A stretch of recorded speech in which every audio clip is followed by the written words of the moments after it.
Thank you, Professor Vicuña, for this very well documented topic, which is extremely important. Certainly there will be questions to Professor Vicuña.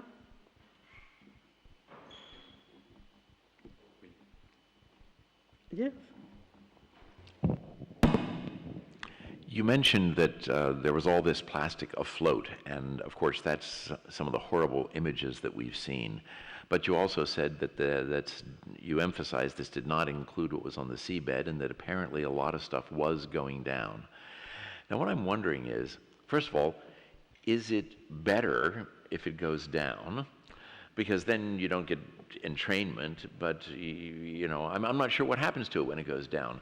Is density the only thing that matters, or does the accretion of other stuff keep things afloat that would normally, you would think, would sink? What are the issues that are going to affect? I remember that a few years ago, I think that in the state of Maine, they mandated that all the lines that are used for lobster traps had to sink, so that they wouldn't entrain fish that were at near the surface, or seabirds and things like that. So, but what's the long-term effect of having a whole bunch of stuff on the bottom? Okay, sinking of the plastic is a short-term solution because if it is in the bottom of the sea, it would not be susceptible to fragmentation through a free radical mechanism which is initiated by the UV light, you see? So it will remain forever polymeric. So we may have the problem solved for a few years, but you don't want to have, you know, a carpet of plastic in the bottom of the ocean, which will, you know, there is a gas exchange, and there is microflora, and there are many processes taking place in the ocean bed. Some other people may know more, know more than me about that. So in the long term, I would try not to make the plastic go to the seabed. And of course, this is very dynamic because the plastic will remain floating for a while, but as it binds, as it attracts microorganisms, it will, a phenomenon called as fouling will be produced, and it will sink, and then the biofilm will be released and it will float again. So it's a dynamic process. And we are hoping that during the biofilm formation, some decay, biological decay will take place. But the speed at which that is taking place is much slower than what the speed we are contaminating the oceans as we speak. Molina. Molina is there, Moncada. You said that 100,000 animals die in the sea. Yes. The ones that ingest these microparticles, what do they die of? Do we know the consequences of the ingestion? Because they are likely to come into the chain food for humans at the end. We call the proportions now, but many thousand die of entanglement. Please go to the internet, and there are so many images. There are whales, even whales that are trapped, seals, turtles, by simple entanglement. But some of them die of ingestion of plastics because fish take these microplastics as if it was plankton. So they ingest, thinking that they have a good menu, but it's only plastic, you see. And then you have turtles ingesting plastic bags, pretending that they are jellyfish. So there are all types of poisonings, but also due to entanglement. I understand the entanglement or choking from a big piece of plastic. It's easy to understand. What I was trying to question is, do we know what are the consequences of in the physiology of the animal, the consequences of ingesting these microparticles?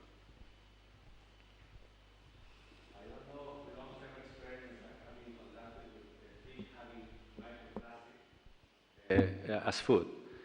I do know about studies done in the laboratory with larvae, and plastic definitely affects larvae growth in the laboratory.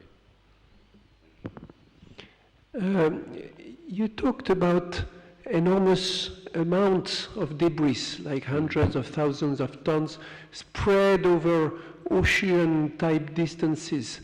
But you said there are programs which are considered about cleaning up. Isn't that doomed from the start for energetic reasons? Energy, I mean, is it not, is the cost in terms of the energy that you have to spend to clean up this and so on possible to match? Again, I don't know the numbers exactly because I don't know if they are known. I know of some programs for cleaning up the ocean, but they always deal with large plastics, you see, and most of the material is small microplastics, so you would need to filter.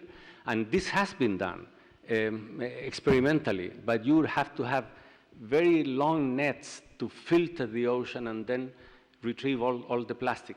If I could show a slide, can I show a slide, please, related to cleaning the ocean with plastic? Is my presentation still on? Well, I just wanted to show that there is an agreement signed by Adidas. Okay, let's see if I can find it.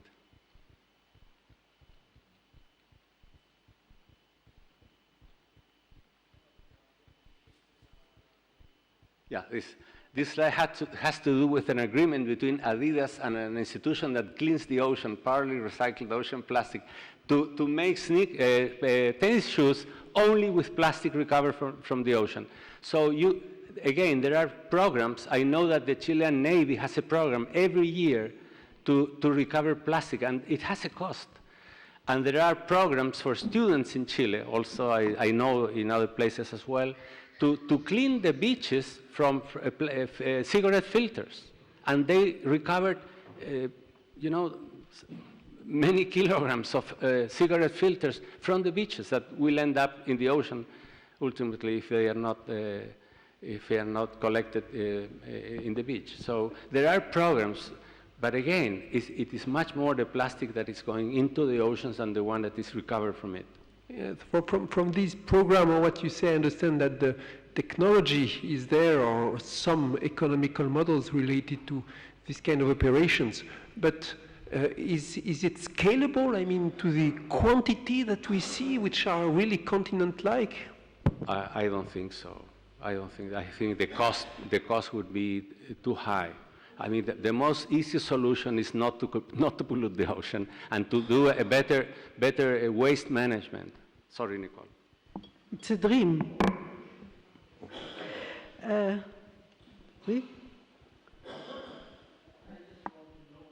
You know, you've got a lot of pollutants in the ocean, not only plastic, many other constituents of pollutants in the ocean. And now there is a scale in which each one of them operate on the ocean, physical and biological. Is there an estimate of the scale of the problem that plastic represents in the overall context of the ocean pollution? Yeah.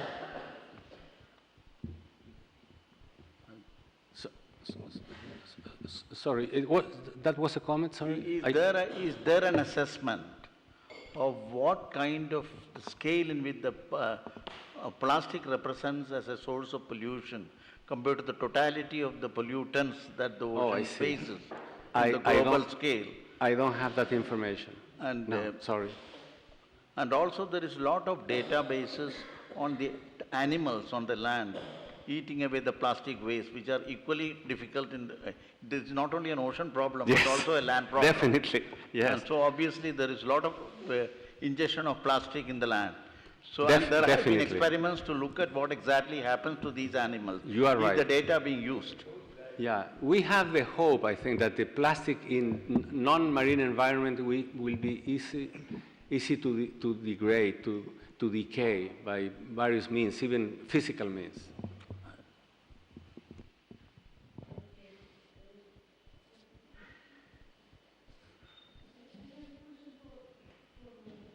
Professor Gojobori, all this plastic that is in the seawater is not a problem for you when you are looking at the little bacteria that are in the sea and you are making all these beautiful techniques? Yes, and ironically, those bacteria can be found in a polluted, like a seawater near, like vinyl factories, others. So somehow, kind of after production, those liquid can be can enter the sea. Yeah. Then some pollutions around here. So it looks that the new strain of bacteria which can eat like plastic, vinyl, others, tends to be found in these regions. Okay. Therefore, it may be a good suggestion to check it out. Okay. And also, in a little bit different context, like oil-eating bacteria, that's also a very important issue right now. Remediation of oil, spirit. And moreover, those bacteria can be utilized for pumping out remaining crude oil well too. Yeah. Because only 15% of crude oil pumped out, but still 85% of crude oil remains underground. Therefore, how you can get those crude oil, it's a big issue. And this is called oil recovery. And there is one way by utilizing microbes. And if you can find microbes which can produce carbon dioxide and so-called biosurfactant, then you just give those bacteria, for example, like only, like 4 fire engines tank. Then with nutrition you give it. Then just wait 6 months. Then replicate themselves, then crude oil, I think bacteria replicate, then producing biosurfactant, then they are detaching crude oil from rock, and CO2 to push those crude oil. So this is called microbial enhanced oil recovery, which is becoming extremely important. Therefore, I think not only plastic-eating bacteria, but a lot of, I think, potential application of bacterial usage. Thank you very much. The Chancellor had a question. An observation that the plastic comes from the oil, and it's another problem of the oil energy. Only this.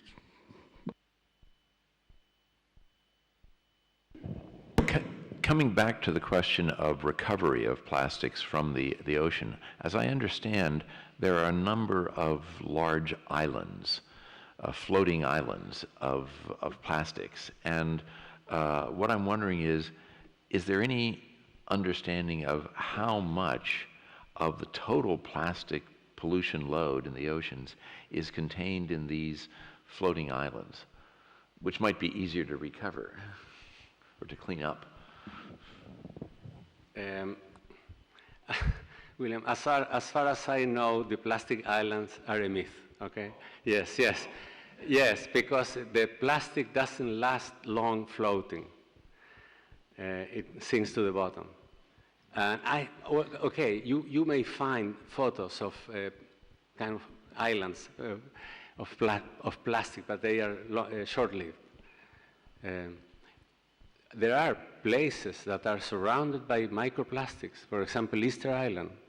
You don't see it with your own naked eyes, but there are these microplastics that have a size up to between 1 and 5 millimeters, that you can see them in the beach. If you go to the beach and lie in the beach, you can see very tiny bubbles, I mean not bubbles, but marbles of plastic. And those are microplastics, and those are everywhere, especially in the ocean gyres.